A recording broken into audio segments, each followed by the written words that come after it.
Dicono che il vento non abbia voce, ma mentono. A volte parla piano, altre sussurra forte, e se lo ascolti troppo a lungo, non smetterai più di sentirlo. Hai mai sentito il silenzio urlare? Quel momento in cui tutto tace, ma qualcosa ti chiama? Non un suono, un respiro, lento, dietro l'orecchio. Hai mai avuto la sensazione che il buio ti conosca per nome? Che non stai camminando da solo, anche se non senti passi? Che l'aria intorno a te non si muove per caso? C'è un punto, tra il vento e la follia, dove i rumori smettono di essere rumori e diventano parole. Là, nei luoghi dimenticati, qualcosa ancora parla, ma non dovrebbe. Non era vento, era un sussurro. Da qui in poi non si torna indietro. Chi resta, ascolta. Chi ascolta, non è mai più lo stesso. Sei sicuro di voler restare? O forse resterai anche tu.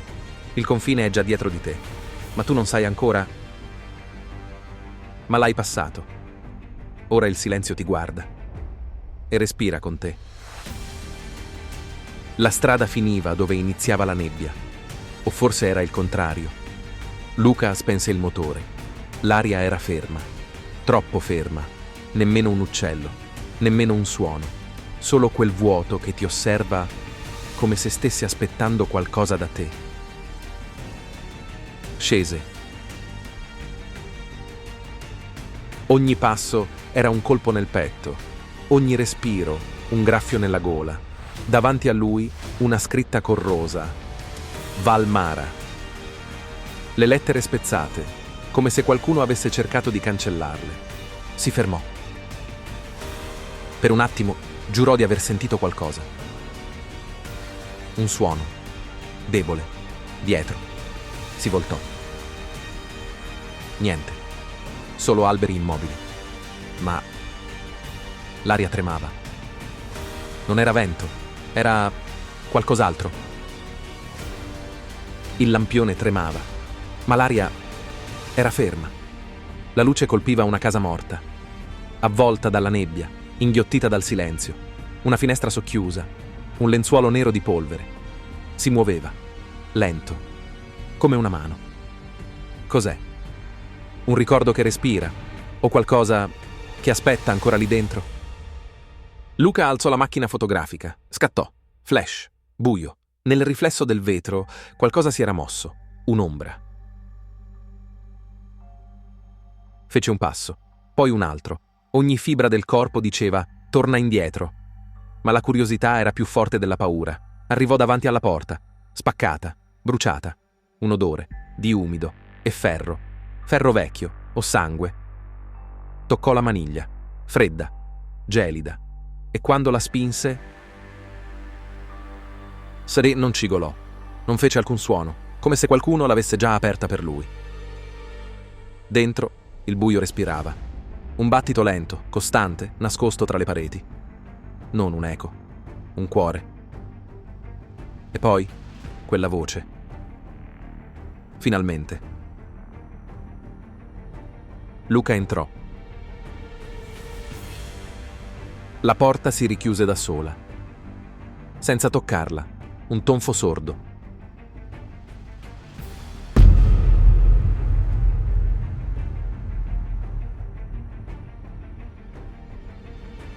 Poi il silenzio, di nuovo. L'aria dentro era più fredda che fuori, come se il gelo non venisse dall'inverno, ma dalle pareti. Ogni passo produceva un suono diverso. Legno, polvere, voce. Sì, voce, soffocata. Come se il pavimento stesse parlando.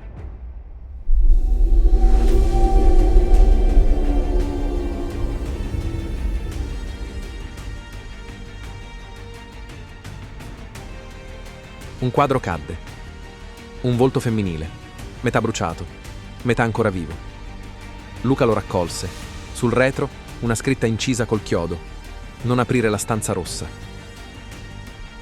Si voltò. C'era una scala. Saliva verso il buio. E in cima una porta. Rossa. Il suo respiro tremava. Ogni gradino gemeva. Un gemito. Umano. O almeno così sembrava. A metà scala sentì di nuovo quel suono. Un sussurro. Vicino. Troppo vicino. Non tornare indietro ora. Luca si fermò. Le mani sudate. La luce della torcia tremava. Un'ombra passò sul muro, ma non veniva da lui. Veniva davanti. Arrivò alla porta. Legno screpolato, vernice spessa come sangue secco. Appoggiò l'orecchio. Silenzio. Poi un battito. Lento. Pesante. Come un cuore dall'altra parte.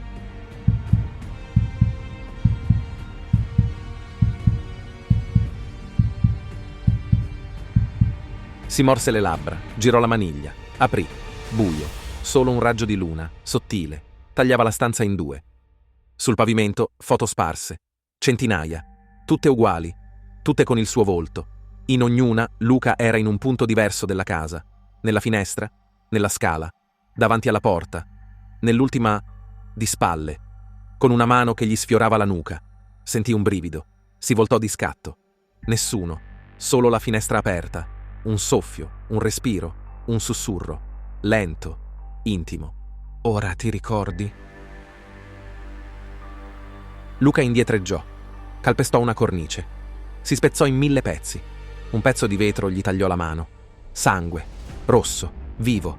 Il pavimento lo assorbì, come se lo stesse bevendo. La torcia si spense. Buio totale. E nel buio, un sussurro diverso, non umano. Più profondo. Benvenuto a casa. La stanza senza tempo. Buio. Solo il battito. Sordo. Lento. Non più suo. Luca aprì gli occhi. Ma non era la stessa stanza. Il pavimento era diverso. Le pareti respiravano. Un soffio tra le crepe. Un lamento nelle travi. Ogni cosa pulsava come carne viva. La porta rossa non c'era più. Solo muri. Chiusi. Vivi. Provò a urlare. Ma la voce non uscì. In gola, solo vento. No, non vento. Un sussurro. Sei rimasto. Il pavimento si aprì, piano, come una bocca che si stiracchia nel sonno. Luca indietreggiò. Ma non c'era più spazio. Dietro di lui, solo buio liquido. Dentro, ombre che si muovevano. Vide una foto per terra, vecchia, sbiadita. Un uomo. Suo nonno. Dietro una scritta. Tutti torniamo dove siamo stati dimenticati. La casa gemeva. Le finestre battevano come palpebre.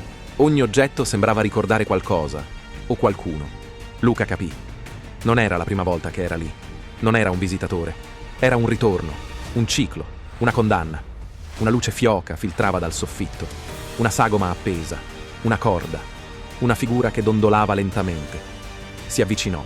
Il cuore batteva come tamburo nel petto. Ogni passo un colpo di martello nella testa. La figura oscillava piano. Un corpo, maschile. Il volto coperto da un velo grigio. Con mani tremanti lo sollevò. Il tessuto scivolò via. Il volto era il suo. Il mondo si fermò. Nessun rumore. Solo il battito. Uno solo. Poi niente. La stanza si allungò. Le pareti si piegarono su se stesse. I mobili ruotavano. La finestra diventò un occhio, immenso, aperto, fisso su di lui. Non era vento, era noi. Luca cadde in ginocchio, mani nel sangue, occhi spalancati. Vide tutto. Ricordi spezzati, volti che non riconosceva, corpi nei muri, urla nella calce. Era un ciclo di anime dimenticate. Ogni fotografo, ogni viandante, ogni curioso, finiva lì, a diventare voce, sussurro, parte del vento che non è vento. E allora rise, un suono spezzato, vuoto, come un vetro che si crepa. La casa lo accolse, le ombre lo coprirono, e il buio respirò più forte. All'esterno la nebbia tornò a chiudersi, silenzio, totale. Solo un piccolo dettaglio rimaneva. Sul davanzale una macchina fotografica, accesa, scattava da sola. 1, 2, 3 fotogrammi. Nell'ultimo la casa sembrava sorridere. All'alba la nebbia si alzò.